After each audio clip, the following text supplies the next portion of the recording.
What's your thoughts on government cover-ups or covert societies attempting to control humanity? Do you believe in ancient astronauts, intergalactic communication, or extraterrestrial visitations? Ever had an experience with disembodied spirits or the paranormal universe? Are these subjects fact or fiction? Each week, Tony and Eddie explore these unbelievable realities and beyond. Exclusively on Truth Be Told. Welcome back to Truth Be Told, where we believe an experience becomes truth. I'm your host, Tony Sweet, and I'm here with world-renowned psychic Eddie Connor. Hi, everybody. We want to thank you for supporting our sponsors. For over 40 years, Earth-Friendly Products have brought you your greenest home products for all your family needs. Go to ecos.com. That's ecos.com. And speaking of sponsors, take your mind on a literary journey right over to adventuresunlimitedpress.com to purchase books from many of the famed experts featured right here on Truth Be Told. Okay, Eddie, what do these four things have in common? I'm ready. All right, here we go. Out-of-body experiences. Okay. Programming water. All right. Encoding human health. And the big one, energy work. Okay, I know the answer to this one because it's our first Cheater. guest for the Psychic Cafe. Billy Spanier's been doing energy healing work for people for years, but he's also successfully been moving energy and consciousness for even longer. At 18 years old, Billy suffered a severe concussion in a car accident, which led to some memory loss for 6 months. He had always been interested in ghost, spirituality, and metaphysics, but since the car accident, he had a violent push forward into doing his life's work as an energy healer. Ladies and gentlemen, please put your hands together and welcome Billy Spanier back to the Psychic Cafe exclusively here on Truth Be Told.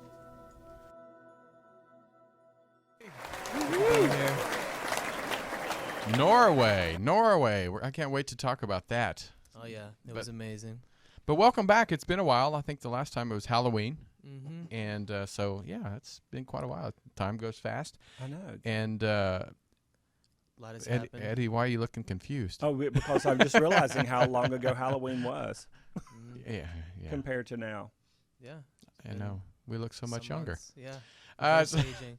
Well, I want to get started. Yeah, we're going to talk about the energy work that you do and in your journey that got you to this point. But let's talk about Norway because, I mean, I'm so jealous. For one thing, I don't even get outside of the LA city limits, let alone Norway. It was a fantastic trip. It was very hard to actually get the time to go.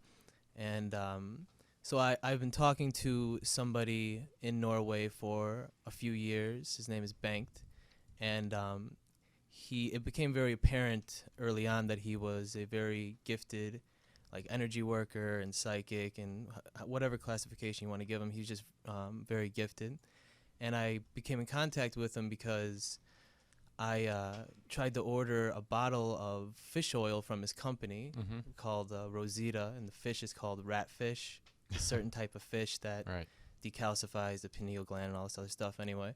Wow. The thing is, though, that the oil never came. And so I contacted him and I was like, where's my product? Where's my ratfish? Right. And so through that, we started talking and it became apparent we had a lot in common. So as time went on, we just talked back and forth, and I always wanted to get out there, and I just couldn't. And then opportunity presented itself, and he wanted to teach me and some other people some very specific energy work techniques. And so he invited me, a couple people from New York, and a handful of Norwegian, European people. And so we all met at the same time. And it was very daunting to get there because I had to take 3 airplanes, including one that had propellers, and a ferry to get there because it's on an island. And it was an adventure getting there. I was actually a little bit stressed out. But when I got there and I met everybody, it was just everybody was there for a common purpose to learn. And that's what we did. So for about 9 or 10 days, we did some lecture, some energy work techniques, like sometimes all the way to midnight. Right. Wow. With a lot of meditations and stuff like that. And so here we always, you do different energy work techniques, or you meditate and stuff like that. Then you go out into the world and you have to deal. There, you stay high buzzing. So like you don't need much sleep. The whole time we're drinking really highly charged water. Like that was pretty much all we drank was highly charged water. And so things would happen. Like your perception wouldn't really go away. Like you would see things like, orbs and stuff floating around. And it would just stay like that. And then at one point when he was lecturing, I was seeing like this orb above his head opening and closing. And I asked him what that was, and he said, he was like, well, that's when I tap in. And I was like, oh, well, I've never seen that before. And yeah, and so we would do these exercises, and then we get breaks. And one of the breaks I went out into, there was a Viking cemetery within walking distance of where they lived. That would be cool. It was really cool. And the second time I went with this woman named Gail, and I was walking over a specific point in the cemetery, and as I'm walking, I take one step and my whole body starts buzzing. Then I take another step and it goes away. So it's like, then I just take the step back again, it starts buzzing again. It's like, oh, I'm standing on something. So I call her over, and we just stand there and just enjoyed the energy for about 15 minutes, had no idea what it was. Or maybe it was more like 10 minutes. And later I went back to the house and I asked Banked what it was. He goes, oh, it's like you were standing on silver deposits in the ground. Oh, really? Yeah. Wow. So it was just something that simple. That's how high like we were buzzing when we were there. And you were that tuned in. Right. And for new people that are learning about terms like energy work and orbs and that sort of thing for the first time, in it as simply as you can, describe what energy work is from your perspective. That's like trying to push the universe through a thimble, I know. Right. Energy work is the ability to have some sort of connection with, as Banked would put it, all that is, and everything that's around you, like at your disposal, everything that's in the air, all the charge from all the atoms in the air, stuff like that. I would originally classify it as being able to move energy and heal people and remove blockages and replace with, the opposite. And that's how I would originally classify it, but it's gotten a lot more complicated since then. But it's a complicated animal. It is. And I've had lots of healing sessions with Billy, and sometimes it's a very subtle energy, the way the energy comes into the room for me, and then sometimes it's like ridiculously off the charts and you're like buzzing like you described. And sometimes, because I'm clairvoyant and clairaudient, I see crazy things. And I was, the first few times when I didn't know you very well, I was like, how am I going to tell him? And I'm not going to say what it was. These certain types of beings up here outside of my room looking over the roof into my room. Why are they doing that? He's like, oh, because I did not give them permission to come into the room. I remember that day. And I was like, what? And they didn't. They never came into the room. They stayed outside and they looked over. They were simply observing. And so for me, what I see when you're doing some energy work is often multidimensional beings, and high beings, saints, archangels, Christ consciousness, and sometimes, no, I'm not even joking. This is me, little fairies, gnomes, pans, little sprightly energy, and then there's all kinds of stuff. I know where Lord of the Rings comes from now. I know where all of these beings and a lot of the science fiction books come in, that are these little beings that come on every single kind of level, because I've seen them doing healing sessions with him and other places too. But it's all that isn't limited to any one specific thing or a little cloister of things like we do on the earth plane. All that is all that is. Yeah, it's very important to be present at all times and be prepared. Well, not prepared, be willing for anything to happen. And if you're talking about during a session? During or a just, session, okay. and in life, if you're willing for anything to happen, then you're open to anything. So you have access to a bigger pool, and so it's very important not to limit and like place limitations on what you use, what you believe in, stuff like that. Being from a small town in Kansas and coming to a big city like Los Angeles, there's a whole different type of energy. So how does one be open to that, living in a huge city filled with positive and negative energy all around you? How does one stay that focused? That sounds like a lot of meditation to me. Yeah, going from Norway to here. I mean, it was like walking through a plate glass window. You're hit with it all.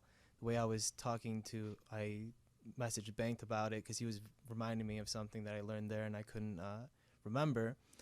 Was out here we're kind of in the field, and so it's very important to have practices and to keep you present because we have to deal with all the stuff out here, including the traffic. Well, God, I don't care how centered I am. A line of Priuses, not knowing how the F they're driving, will set me off. It's like a bomb. It's funny how driving turns you into a completely different person. It is. Yeah. Me specifically? No. Oh. People in I general. mean, really, It drives me crazy. Energetically, wonder why that does change you so much. I think it to where like a road rage, where normally you would not do something like that. I wonder why that energy. Yeah, normally you wouldn't do it to that degree because there's a certain level of anonymity people have in their car, or they think. Right.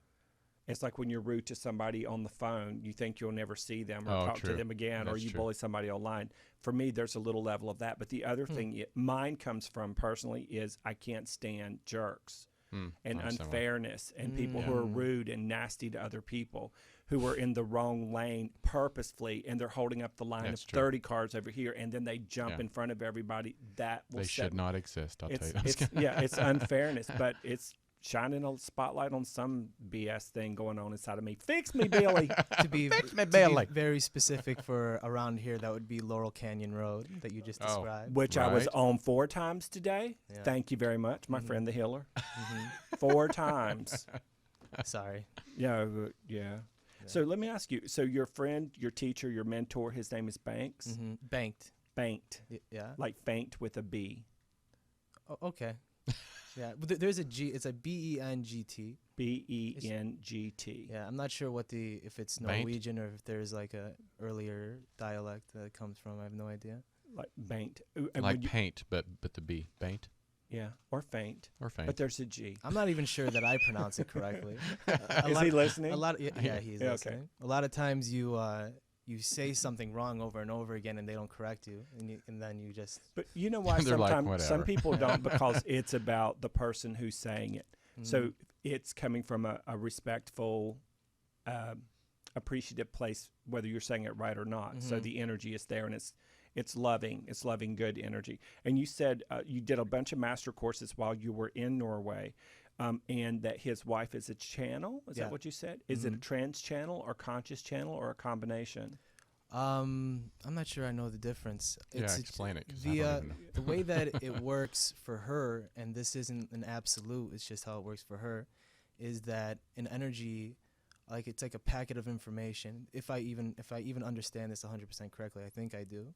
But a packet of information comes from elsewhere, and it drops into her energy field.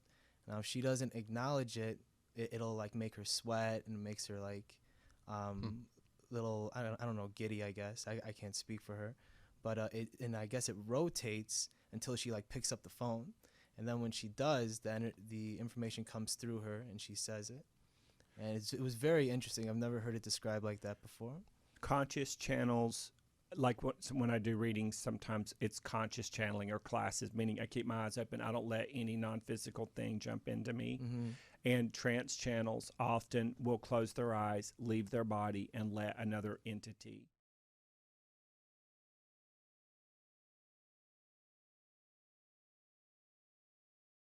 Robert Monroe described packets of information as idents. He's a very famous out of body person. He's like a kind of a godfather of it. He's dead now, but he was my hero growing up, or not growing up, but reading his books as I was coming along. I learned so much, and they talk about that. So like when I heard that, I was like, it sounds like it could be true, or it is true. Well, So, I think you do it because I've seen them all standing around you, and I keep my eyes closed.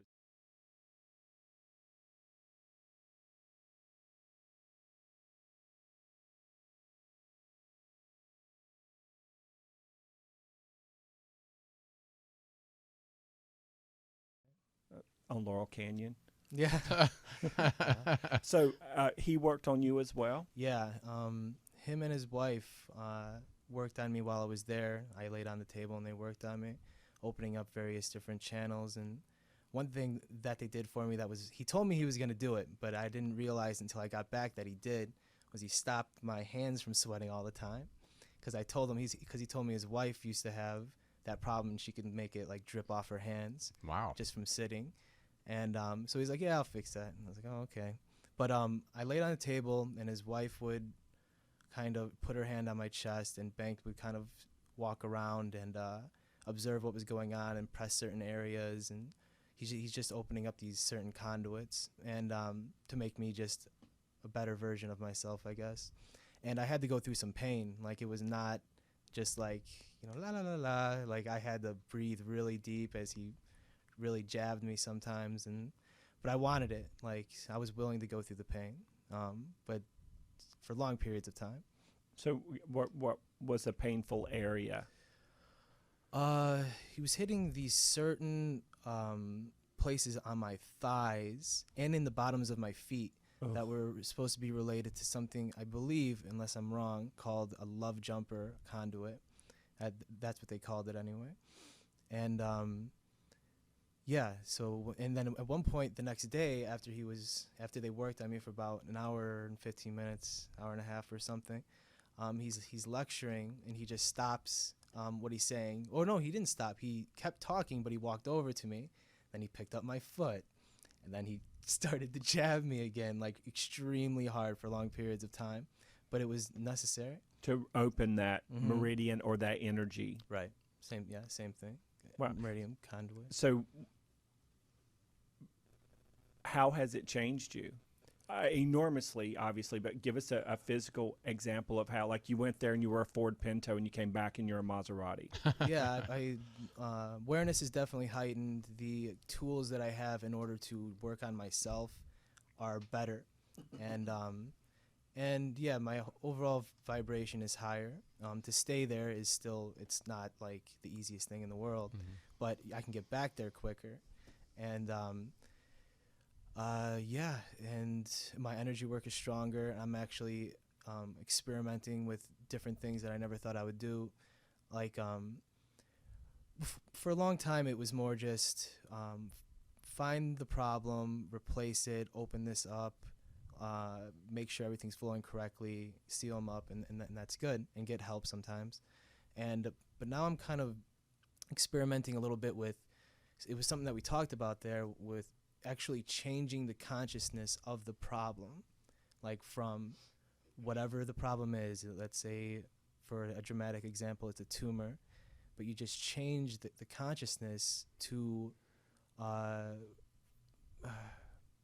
maybe tumor is a bad example, but you change the consciousness in order for that just to switch to something else, and then it goes away, it stays there and acts as something else. Like, you just change it from a negative to positive, even though that's duality, but you're just changing it instead of removing it.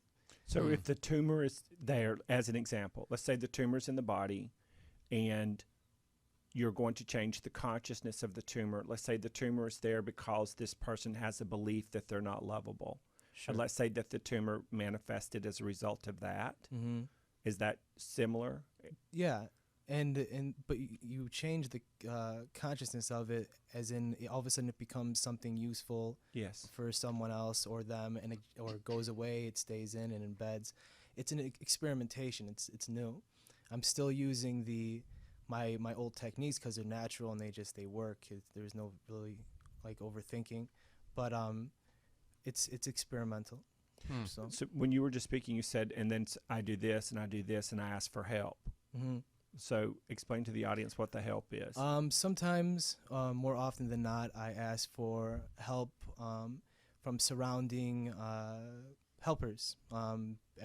Most of the time, people have a team of different types of consciousness that help them through life, or maybe they just stand on the sidelines and observe them through life.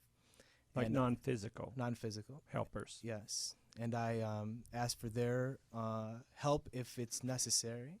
I leave myself open to it, and like whether it's for their people or my people, I just leave myself open to it, and a lot of interesting things come of it. Like very often, when doing a session, people feel multiple people working on them at once, and touching different areas, and sometimes I won't leave my hand on a place long enough, so something comes in and does it, and I move on to something else. Which that's happened to me. Like he was doing something, I don't know, from the throat chakra, the heart chakra, or something like that. And he was there, and then I felt 2 points on the bottom of my feet. And I felt, and I was like, and he was there. He wasn't at my feet. Yeah. Oh, wow. Yeah. So whatever I was doing or prompted to do, because sometimes you get prompted, like you feel it in your own body, or maybe it's a little flash of light or something. There are different ways you get prompted. Then I go over there and I start doing whatever is supposed to be done, putting energy in, opening something up, whatever. And then they can also hit other points when these things have to happen simultaneously in order to create an effect. So that's probably why that happens a lot of the time. So don't you have to be a super curious person to do what you do? Sure. And then be open-minded enough in your curiosity to follow where the hunches lead you. Yeah. You're talking about energy work or in general? Energy work. Yeah. Yeah. I'm very curious. I'm curious like a cat. That's why my friends call me Whiskers. Are you serious? No. Because they always say curiosity killed the cat. Yeah. And I want to know why. Well, Because it's always getting into places where it shouldn't. No, I don't think it's that as much as it is when we as humans get curious, we're shut down. Well, Like think of a yeah. kid asking questions. Right. And I remember asking, well, just for a minute, because that was ended really quick. Mama, why is that? Because I said so. And so I didn't ask my dad or my stepdad anything. And then I learned to not ask my mother or my teachers or the Sunday school teachers because they didn't like my questions.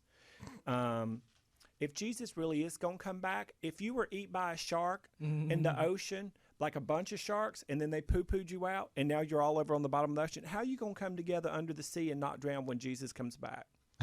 And I was not awfully specific. Yeah, I thought that was a good question. If when he comes back, you're going to rise out of your grave, wherever that might be. Right. Mm-hmm. What if you cremated? I was a kid. I was in elementary school, so I got kicked out. I did get kicked out. So, but curiosity, we're taught when we start asking at an early age, we're shut down. If you're curious at your job, but it's not your position at that job to be asking those questions, especially if you've got an idea that can make the job better, you're usually shut down. Right. Ask a politician a straightforward question, you're not going to get a straightforward answer. So curiosity is almost a bad thing, but for most people, but I think it's the thing that keeps me doing what I'm doing, makes me show up here every Friday. That's right. What's going to happen next? And then it's got to be for you. Yeah, especially when the out-of-body stuff started. Like, that's all I really cared about for years.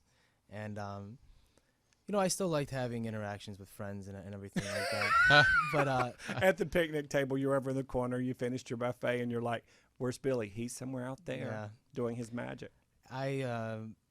So when it started, like almost every night I was having them, and then I would talk about it with people, expecting them to be like, "Wow," or something like that. But it was met with the opposite. It was like, Billy is crazy. Did you hear what Billy said? Leaving the body, interacting with different consciousness outside of the body, and different consciousness being, for illustrative sake, guides and just things that are curious. Sometimes it could just be something that could tell that you can do what you can do. So like sometimes it actually has been like a ghost, but it's been so long since that has happened. But sometimes it's just a curious, conscious, non-physical, let's say person, and they see, oh, his body's buzzing, like in this big light is coming from him. So they kind of just sit and they wait for you.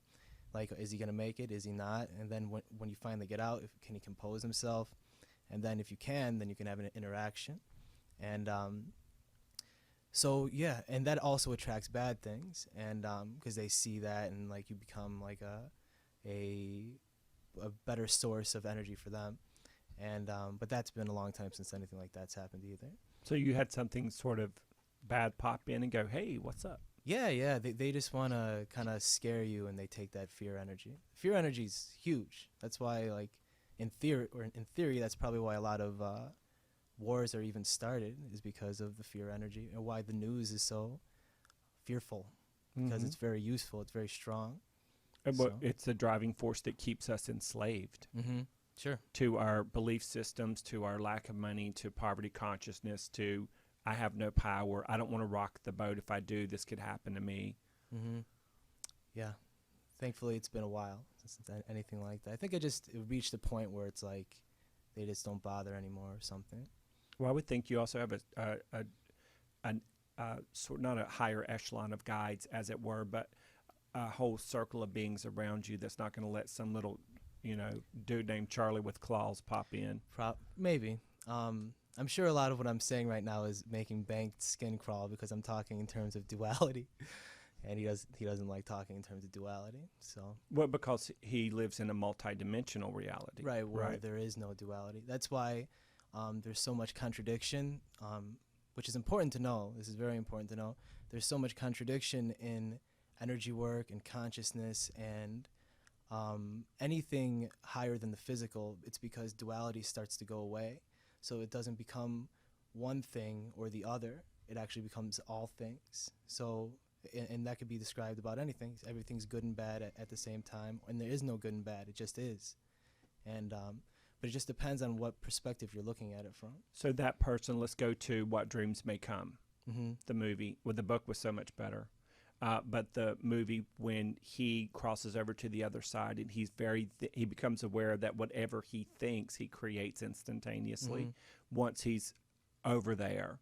And it's not just this person or that person that comes to him. He has access to all that is, literally. But his wife, when he would go back, and I don't remember the story specifically, but he would go back to her, and she was in a dark, scary place. And she just couldn't sort of get herself out of it.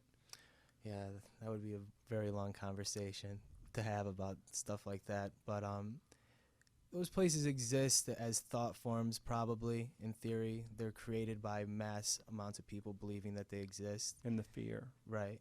And you could transcend that. That's all transcendable. But and it's easy to transcend, right?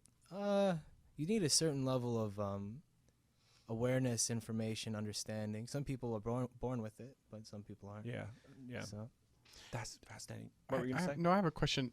You know how they say people use, what, is it 3 to 10% of their mind? One, yeah. it feels like it. Me and my family. But when it comes to a psychic energy healer, do you feel that it's not necessarily expanding the use of the mind, or is it more versus the spirituality or soul? They're interconnected. One of the main purposes, I didn't know this, but when I got there in Norway, they told me like the main purpose of what we're doing is to access more of the brain, and we're also going to have exercises to produce DMT in the brain, and naturally, and by doing this, see, the DMT is a chemical that the brain produces, but at the same time, it's also intertwined with non-physical things. You have glands in your body all over the place that are intertwined. They're connected with non-physical,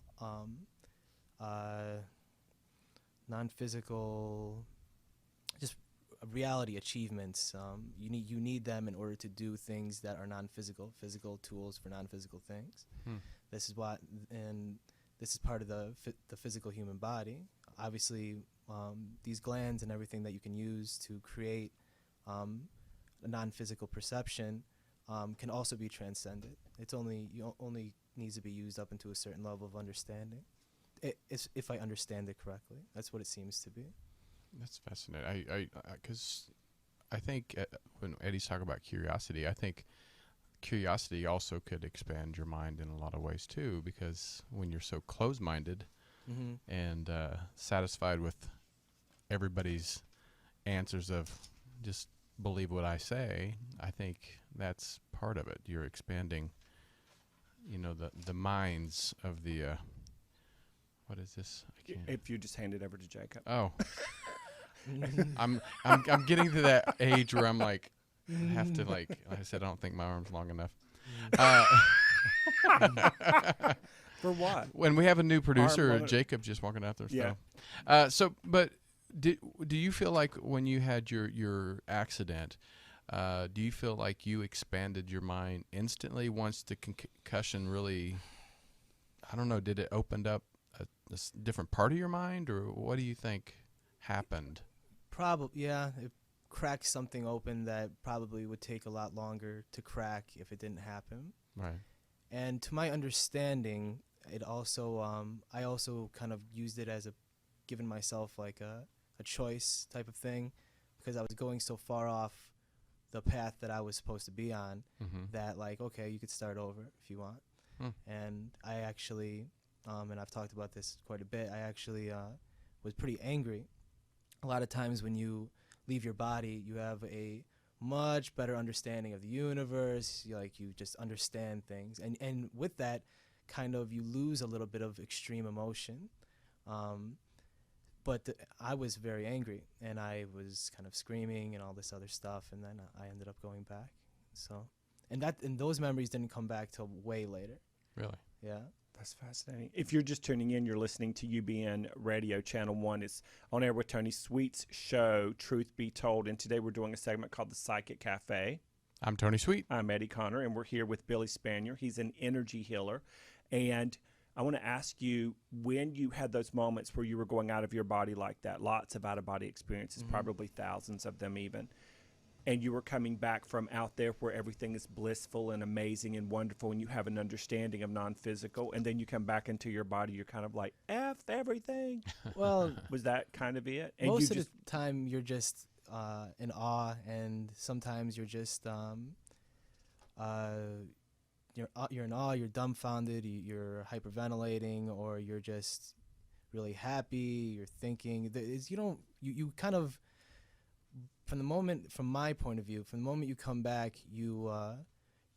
that's the most that you're going to be like the out-of-body version of yourself. And so you actually feel pretty good most of the time. And then as time goes on, it starts to dissipate. So does the memories. That's why it's very important to write things down right away, because they go away quickly. I love that you're saying that, because we talk about this on the show a lot about kids. I can remember being a kid and seeing angels and ghosts and dead people and just knowing things. And even though I grew up in a volatile household, holds, plural, more than one, it ended up that I would keep seeing these things, and everybody around me was freaking out. They'll talk about it to this day. Where's Eddie? He's in the corner talking to something. I don't know what, but he seems to be enjoying himself. That's funny. Are there pedophiles in spirit? I don't know. I'm sure there are, probably. Would have to ask Banked. Yeah. So I wanted to ask you about programming water, encoding human health, and we're asking about energy work now and out-of-body experiences. But I want to jump backwards one more time. Getting knocked in the head, simply stated, opened you up and put you back on the path you were destined to go down. Yeah, but it was going to be rocky, extremely, extremely, extremely rocky. And I understood that. Like, out of body, I understand. It's like, oh, yeah, of course, I wanted that. I come back, I'm like, I think I understand it. It was really, really rocky. And, yeah, so back on the path, but there was going to be some humongous changes that had to happen. And one of those was eventually coming out to LA. And the other one is going to be probably another move, and for a period of time. International? Yeah. I'm so psychic. And yeah, so it's been quite a change ever since that happened. Like, you would not recognize me.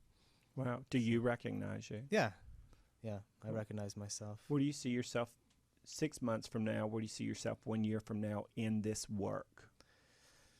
Well, hopefully 6 months from now, I understand through experience, not through theory, the how to change the consciousness of something fully. I mean, you could argue that I already know, but I cannot consciously just do it. I'm just experimenting, and it's working. Yeah. But like, I am not confident enough to say that like I'm like a master at it or anything like that. So it's like knowing how to drive the car, but not knowing exactly how every part of the engine works to make the car go. Yeah, sure. You're it's- interested in sort of seeing what the plugs will do if you pop it off. Oh yeah, I like working on cars. Yeah. At least my car. Yeah. Yeah. See, but that's a great analogy, I think. So you already know how to get the car revved up, but you want to get in there and really get to the core of some of it and direct it even more deliberately. Sure, because there's a lot of understanding that through that information of knowing how to do that or knowing how things tick that you can apply to other things. Curiosity. Right. Whiskers. That's what I'm saying.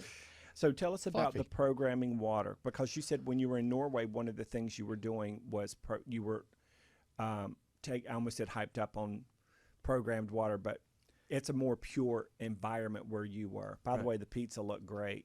Oh, it The was. fish plate scared me before you got on your first flight. Oh yeah, yeah. There's like 5 different kinds of fish on one plate, which is what they served just before you got on the, On one of the his 4 planes. flights. Right. Yeah, the pizza was amazing. Thank you, Hottie. She was the one that made it. What was the question? Oh, the programming of water. Yeah. That this is something that I've learned. I've been instructed like to do it, but I wasn't doing it until I went out to Norway, and they have a better understanding of it anyway. It's everybody knows about the water, and if you put like love and things of that nature on it, you can create a more potent form of water. So That- for the people who don't know, will you tell them what that is? I think his name was Dr. Emoto. He was the one that wrote the most famous book on it, but it's a lot of people are talking about it, and through high energy and consciousness and will, you can make water do different things, and this goes into healing. This goes into it could be many things. Keeping up.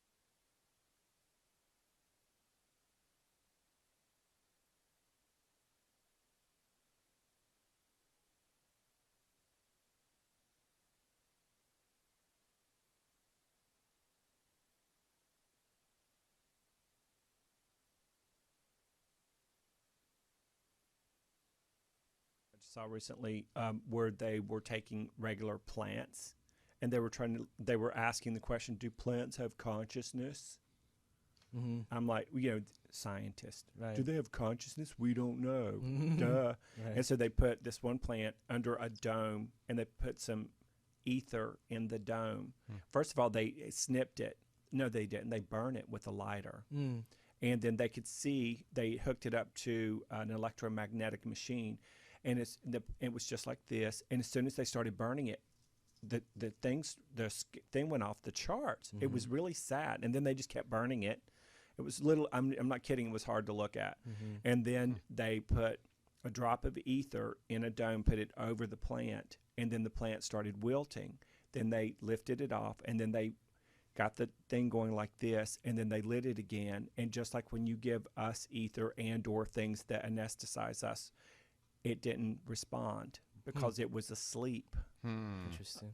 And then they started sending one plant, identical plants. They kept sending one plant love, love, love, love, and images of angels and things that are beautiful. And the other plant, they're like, you garbage, you trash. And literally, it was night and day. It was the weirdest thing. So we're constantly, I think, tell me if this makes sense, if I'm saying it right, we're constantly programming ourselves down here, you trash, or you're programming yourself up here, or I am a being of light. You know what I mean? Every thought we think, I feel like programs us. And what I like what you're saying, because you're talking about deliberately, consciously programming and reprogramming, because everything we put in our body is either going to make us wilt or make us come to life. Yeah, and people are made up of, I don't know, it's 90% water or something like that. So that's the concept of programming that water and not having to do all the bells and whistles and just programming the body to be the opposite, or, you know, to heal itself, stuff like that. And just doing it simple. Like, you know, Bruce Lee talked about how in martial arts there's too much movement. Like, there's all this herky-jerkiness, and it's all for show. It's like, okay, it's effective on one level, but you don't need this much movement or this much effort in order to win, because that's what he was doing. He was trying to win. And the same could be applied to energy work. It's actually very simple, but you still have to have, like, information in order to simplify something. And there is the contradiction that exists within anything that's higher than physical. Is that you need a lot of information to be simple. Wow. So, And Albert Einstein that said something about it's not the man's intellect that can make him great. It's using his imagination and tuning into that part of his non-physical self. I'm paraphrasing. But everything keeps coming back to curiosity. So what about encoding or programming human health? It's the same thing, right? That's what we're talking about. It's the high percentage of water, and that should be able to be programmed too. So that's what I'm bringing into my energy work since I've been back. And it's working. And I just, I'm not going to abandon anything I was doing before. I'm just keeping myself open, but I'm kind of consciously making that a part of it now. So, how has your intuition spiked since you've been doing your energy work on this level? Oh, it's the further you go, intuition can also come before you do something. If you make a conscious choice to, I'm going to meditate for 6 months, but I'll start in a month, and that's how I'm going to raise my intuition. If you make that choice, it automatically happens. And it starts happening before you do anything, because, there is no time, and all these things are overlaying on each other, and reality is overlaying on each other. So, when I make a conscious decision to learn something, my intuition starts to go up, and then when I learn it, of course, it goes up a lot faster. But I guess I just leave myself open, and I didn't know it was going to happen before I went to Norway, and it started happening probably a month and a half prior. I was like, wow, this is a higher frequency. And then as it got closer and closer, my intuition got a lot better, and I was just on. And then I went there, and then I got more on. I like the way you say that, because we're destined as human consciousness to be aware of our non-physical aspects, sometimes not more than our physical aspects, but in perfect harmony with it. And I think the more we are here on the earth plane and we're screaming at people on Laurel Canyon, then the further away from it we take ourselves. I don't think it goes away from us. I think we pull ourselves back from it. And when I hear you say on, it just feels like you're summoning that pure positive energy, as it were. Yeah. And again, I am not like this all the time. I get stressed, I get angry, but now I have tools to get myself out of it quicker, and so that's always helpful. So are people. People who are vibrating higher than you more consistently. So to surround yourself with people like that. And that's what I do. Does that keep you from eating ice cream and hot dogs? I definitely don't eat hot dogs, but no, I eat pizza in great quantities. Gosh, I love pizza. Eddie, you remember, I think it was last week, we had Michael Tellinger Yes. on our show. And I want to ask because we had a great conversation with him. He's known as the real Indiana Jones. And we were going to talk about the ruins in South Africa, but we actually started talking more about sound and frequency. And like he said, when in the Bible, when he said, God says, let there be light, he said it wasn't the words, it was the frequency, it was the sound of his voice that created the world, the earth, the air, everything. And so healing work, what the frequency and sound, how important is it? In because it's like telling a plant you're ugly or stupid or whatever, but how important is sound and frequency in healing work? It could be huge. There are certain notes that create certain vibrations in the body that create certain types of health or lack of health. Most mantras, I'm not really big on doing mantras that like have somebody's name in it or something, because that seems kind of weird. But there are other mantras that don't. And they're created in order to have you find something within them, because there's a frequency in those words or that you're saying. And the only way you're going to get that frequency to use for whatever it is you're using it for is to do the mantra and have firsthand experience and find what they're hiding in there. And but a lot of it isn't hiding. A lot of people tell you exactly as I did, that there's a frequency in there. You have to play with it, elongate this, shorten that, and you'll find it. And they teach this, in monasteries and stuff like that. It's like a mantra fortune cookie for the soul. Yeah, I used to play with sound a lot. There's certain mantras that would make certain types of entities just appear, and then they would just kind of work on your heart or something like that. And then I stopped doing that though, but it was fun. And and there's certain notes that relate to the certain main energy centers, and there's frequencies that make the main energy centers vibrate healthy. And that's very close to the physical though. Like if you get further out there in consciousness, it's a little bit more complicated than that. So when you're standing over someone's body and you're doing what you're doing, what's the first thing that you're thinking of whenever their body is in front of them that you're deliberately doing in your mind? What am I deliberately doing? Meaning like whenever I'm on the table or whatnot and you're doing your energy work, my job is to get into a relaxed place. Yeah, you what are you doing in your head? I do certain types of certain meditations involving breathing in and out and connecting the fingers and clearing out my pathways.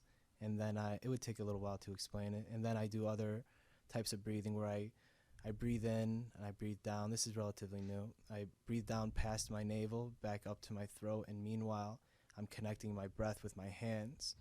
And then add something further, and so I'm feeling my hands pulse with my breath. And then if you could add something even further into that, and it's friction in the throat.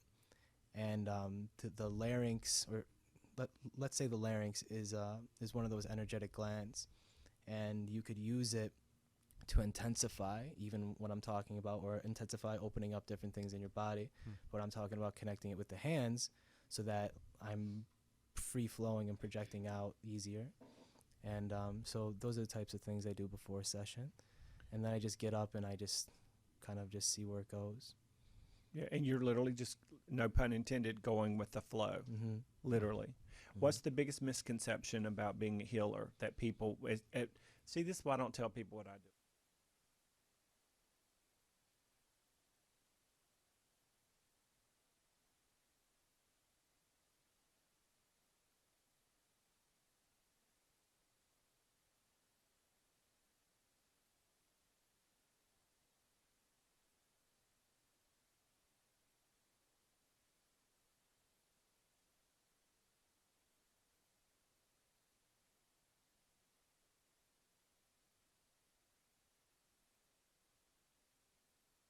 With rocks. I mean, I didn't get mine the first time around. And I had to keep getting hit in the head until I was 19, 20. That was my last car wreck. Oh, wow. I'm happy I had such a big head. Otherwise, I may not have survived. It had to be thick. Yeah. I knew that, so I chose the right parents. Okay, it's going to be a thick head. You're going to make it. It all makes a difference. So how can people find you? Well, I have the website. That's mobilelahealer.com. I made that myself. And it's very clever, by the way. Thank you. All the little chakras in the anime. Yeah. And that's the website. It gives some explanation, and then I have the various social media things like.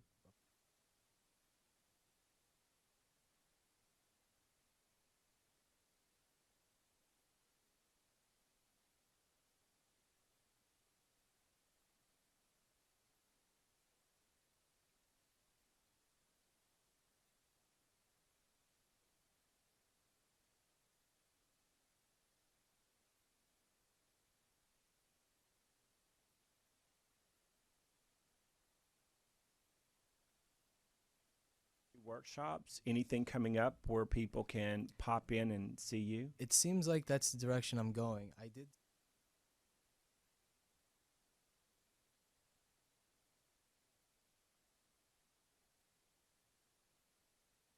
Teach what I learned in Norway along with other things. I mean, I know a lot of stuff. Yeah. And all of it is geared towards really just using more of the brain and like opening up the brain so you can open up other things and use a higher percentage of the brain. I mean, that's really what this stuff is. So how will my session be different now that you're back from Norway versus how it felt to me before you left? I don't know. I don't have any expectation on it. Wow. Are we living in the present moment? I don't know. I really don't know. Just flow. Yeah. It's just going with the flow. Mm-hmm. Well, I'm expecting big things. Okay. I want to see cat people jumping out of my roof. No, I can't think of anything. Whiskers. I make no guarantees on anything. Okay. That's honest. Mm-hmm. That's good. All right. Well, we thank Billy. Go to mobilelahealer.com. You have a session done. Can you do sessions via Skype or stuff like that, or do you prefer in person? I can, but I do prefer in person. Yeah. I mean, I've done it before, but in person is always better. Right. So yeah. it's always stronger to me. And I thought you were going to not talk about Michael Tellinger. I thought you were going to talk about Marissa Russo. Oh, yeah, we did have you know Marissa, right? Yeah. I had a phone conversation with her.